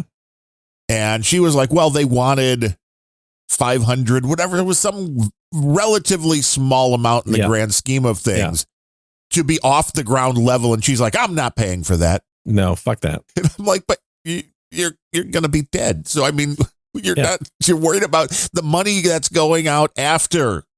That should not be a concern. Yes, it should. I guess you have to be fiscally responsible even in the afterlife. That's ridiculous. That's why I think the best example of a smart purchase like that is in The Big Lebowski. You take a Folgers can. That's all you need. I have nobody, so I don't, as far as when it comes to wills, I've just put my podcast hosts in the will, so they will get everything when I'm dead. Oh, well, you shouldn't have said that. I mean, it's nothing but death. I may want a snowblower. Right? Okay, I forgot. Okay, and here's another question for you. Thank you for bringing that up. The local mom and pop shop that fixed the snowblower, and it was like $125. They're not horrible for somebody to go over it from, again, do an overall everything check and replace the big metal bar that was broke, and then the string, whatever that, engaged the wheels that was broke. So I thought that was fairly reasonable. It's like $15, I believe, for them to bring it here, which it will be here this afternoon. Okay. I asked the wife, do we tip the guy? Do you tip the guy bringing the snowblower back? She said no. I said yes. I'm like, it's a, and she's like, well, it's a mom and pop shop and they're the ones charging you for the delivery. But I'm like, well, you get that too when you order a pizza, and you still give the guy bringing it a little something. I'm not saying it's got to be $50. Maybe it's only $5. Maybe it's, $10, whatever it is. But do you tip? I mean, I've never had a snowblower delivered. So it's like, well, I guess maybe most people would be like, opt for no because you've never had. Yeah. And they're charging for the service. But tipping is a very American thing. If you talk to most people from other countries, they are shocked at how much shit people tip for here. And like, you're expected to tip, because in most countries, you don't tip anywhere. You don't tip at restaurants. You don't tip in hotels. You don't tip for pizza. You don't tip anywhere, with the exception of if you're at a restaurant and you have an exceptionally good experience, then you might want to leave a little something extra. But the expectation is no tips. Right. And that is true in most countries. There are certainly places in Europe, and, I'm sure there's some places in Asia where there might be exceptions and it's more American style. But I've heard from a shit ton of people that are tourists in America that are somewhat, well, they're surprised, but they're also a little bit shocked at how many places they're expected to tip on top of the bill. Yes, quite a few. And like, including coffee shops where literally all they do is push a button and then give you a cup. Well, you were the guy, I think, that sent me the video of the dude that walked into the self-service shop. Self-serve. Would you like to tip? Yes. Yeah. Self-service shop at the airport. Not one person working, not one human working. Yep. And would you like to tip? Yeah. Who? Yeah. I can't believe those things are actually like, well, how do you not have that? Robbery, stealing you blind. How does that not work when there's no employees? Although, and I'm sure most people just want to get out of there quickly, so they just click okay. Right. Here's my take 15%. Okay, that included a $2 tip for pouring your own coffee and checking yourself out. Yes, you picked up a paper cup, you put it under a thing, you pressed a button, you made your own coffee, you put some sugar, you put some creamer in it, you stirred it up, and then you're giving a tip to who? Yeah. The owner. Yeah. Well, which was also interesting when you say the owner, because I got my hair cut at the same place for years, and it was two guys. One of them was the owner, and there were a lot of people, I think, at some point thought, well, you don't tip the owner because he's the owner. He's getting the money. He's getting the majority of everything. Yeah. But he was like one of the two barbers. It's like, so how do you not tip? How do you tip the other guy? Like, that guy's screwing you, huh? Why would you tip a barber? Because people do. Yeah, this country is just crazy about tipping. People tip the barber. People tip their hairstylist. People tip their Starbucks guy. I've been tipping myself for the last 20 years. Is that what you call it? Uh-huh. That's how you make sure you don't have kids. I've been my own barber for more than that. God damn, I've been my own barber for about 35 years. Yeah. And your own Cuban. No. But so are we in the you say no, do not tip the snowblower drop-off guy. I mean, you can. I don't think he's expecting it. Okay. And when it comes to the generic drugs, because there was a quite large drop in price from the Amazon brand and the Mucinex name brand for this particular mucus eliminating wonder drug. Yeah. And I'm like, well, as long as it's an American company that is producing this, it's not an American company. They're all coming from India.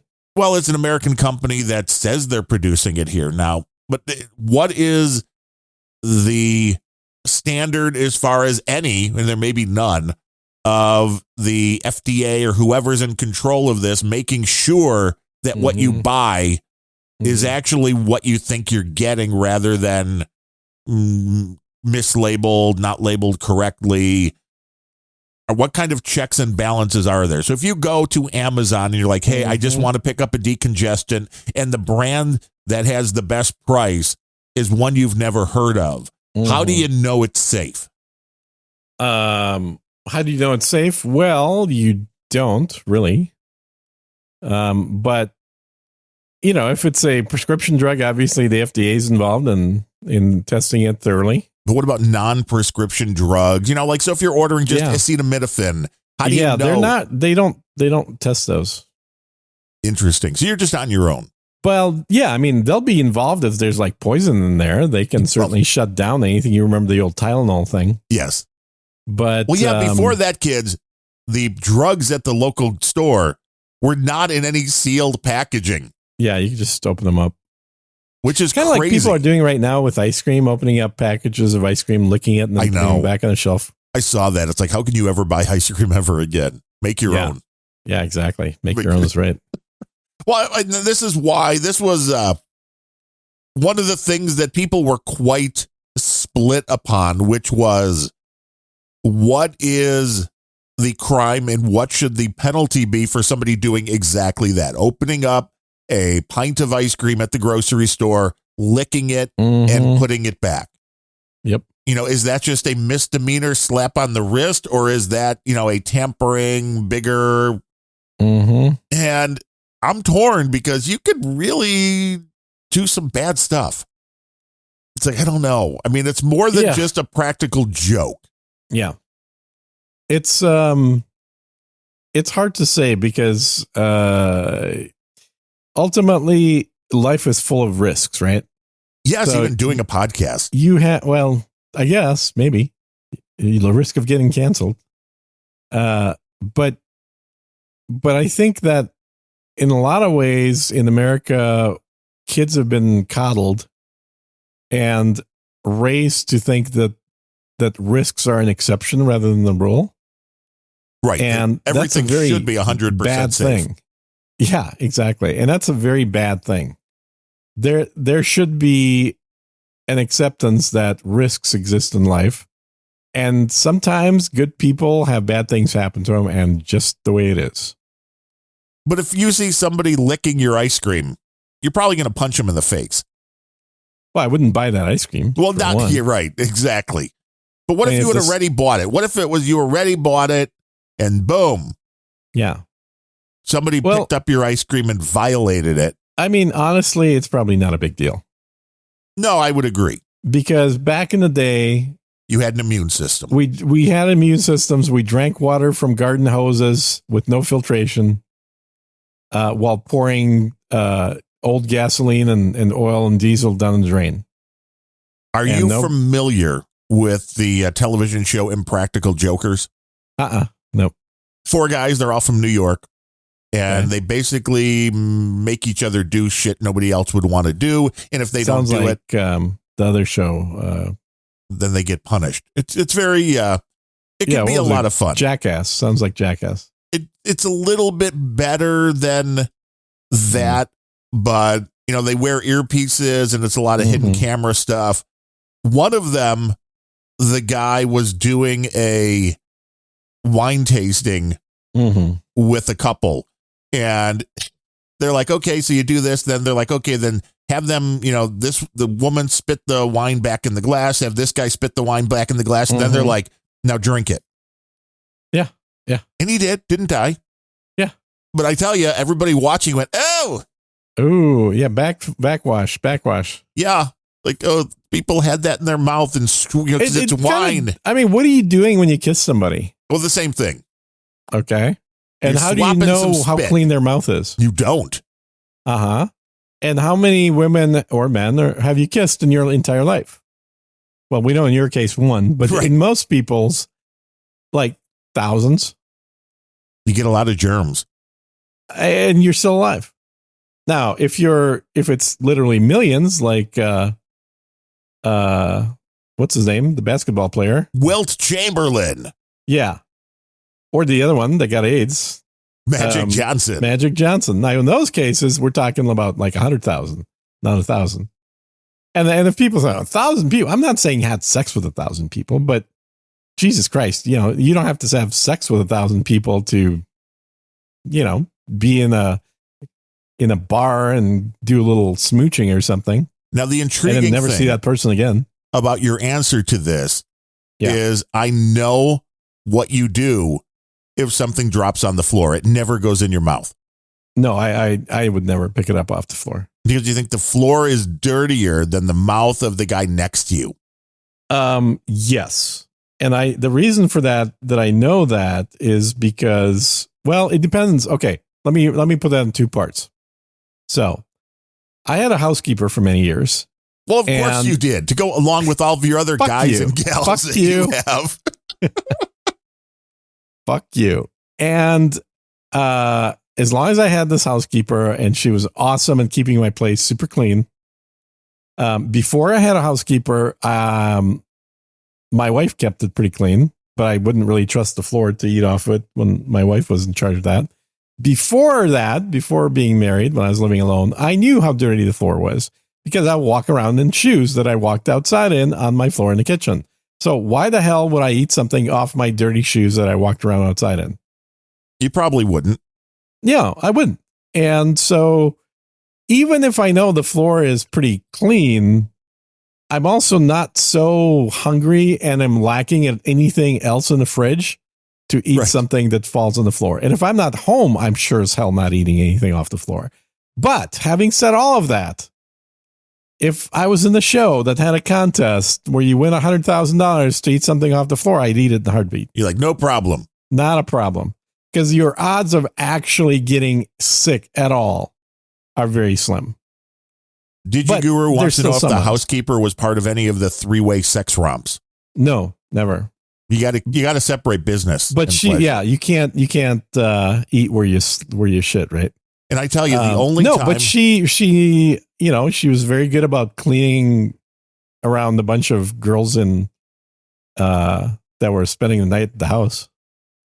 She was very discreet. I had a great housekeeper. She was with me for a decade.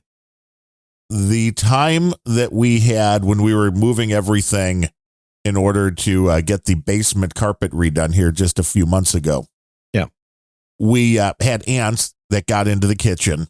Oh, don't you hate aunts and uncles? They are right. They are horrible. Well, we emptied everything off the floor and I brought out whoever makes it, the Bissell. It's a little thing that is a steam vacuum cleaner. Oh, steam cleaner. Yeah. And steam cleaned the whole damn kitchen and foyer. Okay. So the only time I ever ate anything off the floor was after? Yeah, like a day or two after that, something fell on the floor. I'm like, well, I know it's clean. What kind of floor do you have in the kitchen? You don't have carpet there. No, it's hardwood. Hardwood. Okay. Well, why would you steam clean hardwood? That's not good for it. It was it's not like a full get water into it, but you can do that with these. It's a Bruce. You're with better the off using a poisonous chemical to clean the floor. Right, because that's always better. It is. Yeah, because it's gonna it's engineered hardwood, so vinegar. it was we did a little vinegar, but the vinegar they like no, don't do that. But, Who again, said the that? vinegar works. Again, whatever these coatings are, these engineered they. floors, it's Uh-huh. it's a hardwood, but there is a sealant and a coating or a covering over it. So Is it engineered or hardwood? Those are two completely different things. it's an engineered hardwood. Okay. It's not an engineered hardwood. It's no such thing. So it is. That's what they call them. Nope. That's I a used to marketing sell term. this stuff, dude. I know, but that's It's what no they call such thing, them. dude. It's not an engineered hardwood. A hardwood has a definition. An engineered flooring is not hardwood. It is. Yes, you sold them and you were tricking people with lies. Yes. That's what I We do now now know. too. So it's really no different. It's a small, it's the whole thing. Again, when you look at the planks, there's Mhm. only a certain small, that's how they save all their money. Yeah, I Which is know. why I you put one can't of those sand in them my old down. house. I did it myself. And then people sand them twice and they're like, wait, what happened to the floor? Yeah, there's nothing there. Exactly. Exactly. The whole concept that you could even sand them once, I am dubious on. Yeah, you can't. No. Exactly. They say you can because they're like, well, you could even do this once if you really. Well, but if you do, you're going to take out the coating. Yeah. And then you have to reapply, which is really not good because the whole point of having this Exactly. product is to have the coating. If you want to sand your floor and have it nice every couple of years, just get hardwood. It's a beautiful thing. Yeah. And it lasts forever. I like literally. hardwood. I prefer hard. I've got stone floors or whatever. I have engineered stones on my floors. Ooh. Yeah, it's AKA tile. Yeah, it's ceramic or It's I don't even think it's ceramic. I think it's literally like concrete tile or some shit. well, concrete's nice for the floor too. It's you got to do that in the south to keep it cooler, right? Yeah. Well, it is Because also, wood it can floors look are really warmer. nice. So Well, I've seen some really nice now what they do with the concrete where they, Yeah. mix the colors and patterns. I mean, there are some of these that look like tile that are not anything but concrete with patterns Mhm. drawn on them. mm-hmm. But they'll last forever. And yeah, They do. Yeah, they totally last forever. And it helps to have the same floor throughout the entire first floor of the house, including the kitchen. So there's no transitioning. The only thing that has carpet is the bedroom. because you need some carpet. I honestly would have preferred not to. See, I need the carpet like in here because otherwise we would really have a lot of reverb. The carpet is nice and warm. And plus I know a guy, so that You know a guy that sells carpet. Yeah. Yeah. Like you? not anymore, but there was Not the guy anymore? that Used to? I Yeah. worked for. Yeah. Yeah. Yeah. But it's a dude, you've got your little ISOs. Mine is engineered hardwood. That's an ISO right there. Engineered hardwood. Mhm. Then you're transitioning too. You need some engineered hardwood. Yeah, exactly. That is a bad joke, man. That'll get you canceled on Apple right there. Nobody said the jokes on this show were good. No, that's true. Well, we don't really do jokes per se. We just say things that are jokey. DigiGuru says Darren O's lies are unrelenting. Well, maybe They are unrelenting, and he's quite correct about that. you can't prove anything about it. Now, wait, no, it's Engineered hardwood. and now CSB just came in with another 3333 and says, Uh-huh. "Oi, fluffers of Dave and Adam, they are Jesus coming in Christ. 33 minutes. Announce them. They are Yeah, coming we're not in 33 doing that minutes. because that's a derogatory term, CSB. So we're not going to do that. And what do you mean they're coming in 33 minutes? He knows exactly what he's saying. No, we're not going to play that whole sexual double entendre language bullshit. Be respectful to your podcast host, CSB. Yes, CSB. What are you doing? And Yes. What, they're at 12:30 today? They're not at 12? That's They're always late. That's why I keep telling you. There's at least like an hour between our shows, and you keep saying, "Oh no, they're on right away." I mean, I just don't want to be keeping that stream Just because busy. Adam grabs the stream and then gets a coffee doesn't mean they're on right away. They They're don't there. end their show till 3 p.m. You know that, right? They're a good show. They have a lot to cover. Do they though? They just Podcasting speak really slowly. If you are in the podcasting making or podcasting app making ecosystem, it's very interesting content. I do think that I do like the lighthearted nature of it because I was listening last week and Adam was going through like a checklist of things that Dave said he was going to do, and Dave did 0 out of like 10 things. Well, that's a 0% which is hilarious. Success rate. Because, but and he says, it's probably going to be the case every time. So, because, it's just reality. You start working on something and then you discover something else that needs to happen, either another bug or another feature you want to add, and you forget about the whole original thing you started working on, and then you move on and you never get around to it. That's a normal course of development when you don't have a project manager that's running your ass. Oh, and attention. Adam Curry is traveling today, according to Dave Jones. The board meeting has been moved to 3 p.m. Central Time tomorrow. Thank you, my God.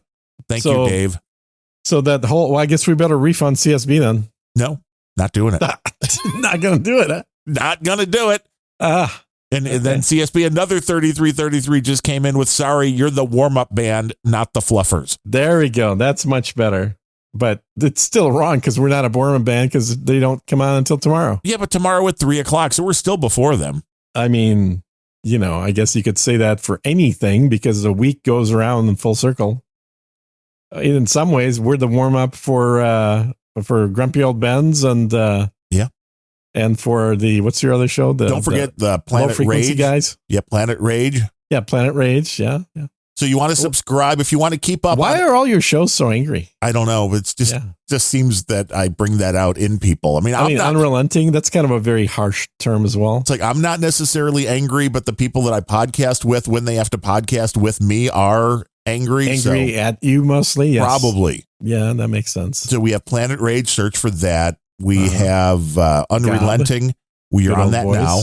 We have Random Thoughts, RANDUMB Thoughts. Mm-hmm. We have Grumpy Old Bens.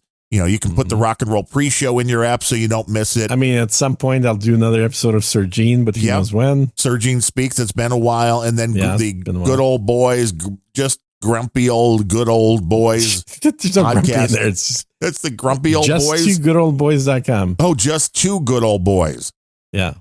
You want to check all of those out. That way you can have plenty of entertainment. Yeah, links in the show notes. To get you through the week. The Podfather is traveling now. Mm-hmm. And next week we might have Gene, boots on the ground, on the border. Are you going to try to get into Mexico? Not right now. Probably a very wise move. But if I did, it'd be easier to do it just to cross the border than it would be to fly on the airplane. Could you get some Cubans then? Yeah, you can get Cubans right across the border. You don't need to go far.